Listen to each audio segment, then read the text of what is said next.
తులారాశి వాళ్ళందరికీ కూడా 7వ తారీఖు జనవరి నుంచి 13వ తారీఖు జనవరి 2024 ఎలా ఉందో చూద్దాం. శుక్రుడి యొక్క స్థితి ఇప్పుడు బ్రహ్మాండంగా ద్వితీయ స్థానంలో ఉండడం వల్ల తులారాశి వాళ్లకు అనేక శుభవార్తలు అందుకోవడం, సంతోషంగా ఆనందంగా ఈ వారం అంతా గడపడం జరుగుతుంది అనమాట. కుటుంబంలో మంచి సంతోషాల కోసం ప్రయత్నిస్తారు. కాకపోతే ఆటంకాలు, అడ్డంకులు, కుటుంబంలో డిస్టర్బెన్స్ వస్తాయి.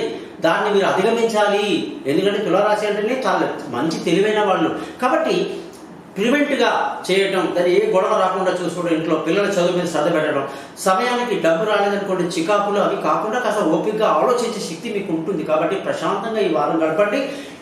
మీరు మాత్రం సంతోషంగా ఆనందంగా మాత్రం గడుపుతారనేది హామీ ఇస్తున్నాను. అలాగే మనకు దగ్గర వాళ్ళ సహాయ సహకారాలు పెద్దగా లభించదు. దాని మీద ఎక్కువ మీరు దృష్టి పెట్టద్దు. ఆడు మాట ఇచ్చాడు, వీడు చెయ్యి ఇచ్చాడని అనొద్దు.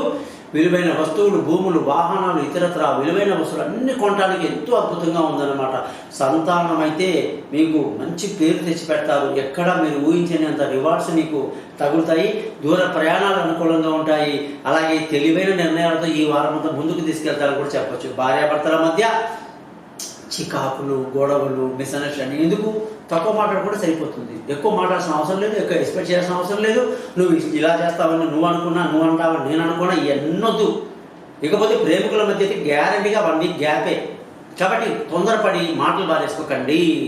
పార్ట్నర్షిప్లో అంతగా కలిసి రాదు. ఈ వారం కొంచెం కఠినంగా ఉంది, అర్థం చేసుకోవాలి. అలాగే ఆరోగ్యపరమైన విషయాల్లో కూడా కొంచెం జాగ్రత్తలు తీసుకుంటూ ఉంటారు. లేకపోతే లేనిపోని హెల్త్ ఇష్యూస్ వల్ల ఏ పని చేయలేము మనం. అదొకటి ఉంది మన అక్కడ.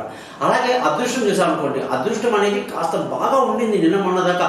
ఇప్పుడు రాను తగ్గుతుంది అనమాట. అంటే తండ్రి సహకారం దూరంగా ఉండడం కానీ, మనం ఎంత ధర్మంగా మాట్లాడదామన్నా, ఎంత ధర్మంగా ఉందామన్నా ఎదుటి మనం ఉండనివ్వడు. అందులో తులారాశి వాళ్ళు కాస్త జంపింగ్ అనమాట. ఎందుకంటే ఎవరు చూస్తారు, ట్రై చేస్తారు బాగానే ఉందామని, కానీ వాళ్ళకి తేడా వస్తే వాళ్ళు జంపింగ్ అనమాట. ఇక అక్కడి నుంచి ఉద్యోగస్తులకైతే ఇక చెప్పలేము. మంచి ప్రమోషన్లు, ఇంక్రిమెంట్లు, పై అధికారుల ప్రశంసలు, కీర్తి ప్రతిష్టలు పెంచుకోవడం, విదేశీ యానాలు, వీసాలు అప్రూవ్ అవ్వడాలు అన్నీ బాగుంటాయి. వ్యాపారస్తులకి ఈ వారం అంతా చూసుకుంటే వ్యాపారంలో దెబ్బలు పడతాయండి. బాగా జాగ్రత్తగా ఉండాలి. బాగా అంటే కొంచెం టఫ్గా ఉన్న పరిస్థితి. కాబట్టి వ్యాపారస్తులు ఆచితూచి పెట్టుబడి పెట్టడం మంచిది. ఇక ఖర్చుల విషయానికి వస్తే ఈ వారం ఖర్చులు బాగా అదుపులో ఉండేటువంటి గుడ్ న్యూస్ ఉంటుంది.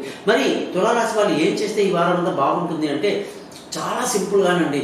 మహాలక్ష్మి యొక్క అష్టకం ఉంది, ఇంద్రుడు రాసింది. నమస్తేస్తు మహామాయ అనే మంత్రాన్ని చదవండి. సక్సెస్ మీదే.